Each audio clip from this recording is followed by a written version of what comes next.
જેનો જેવો ઢંગ તેનો તેવો રંગ, ચંદન ઘોઈ માછલી પણ છૂટે નહીં ગંધ.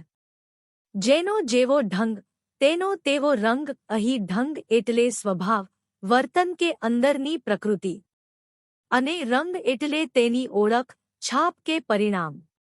માણસનો જેવો સ્વભાવ હોય છે તે પ્રમાણે જ તેનું વર્તન અને પ્રતિષ્ઠા બને છે. સારો સ્વભાવ હશે તો સારો પ્રતિભાવ મળશે, ખરાબ સ્વભાવ હશે તો ખરાબ અસર દેખાશે.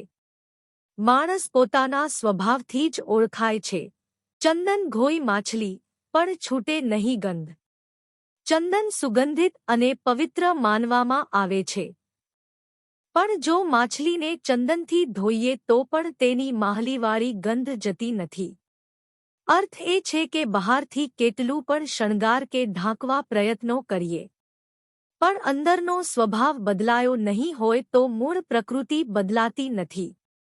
માણસની સાચી ઓળખ તેની અંદરની પ્રકૃતિમાં છે. માત્ર બહારનો દેખાવ બદલીને સચ્ચાઈ છુપાવી શકાય નહીં. સારો બનવું હોય તો અંદરથી બદલાવ લાવવો જરૂરી છે. સુગંધ ચંદનની હોય છે પણ માછલી પોતાની ગંધથી ઓળખાય છે. તે માણસ દેખાવથી નહીં પણ અંદરના ગુણોથી, પોતાના સ્વભાવથી ઓળખાય છે.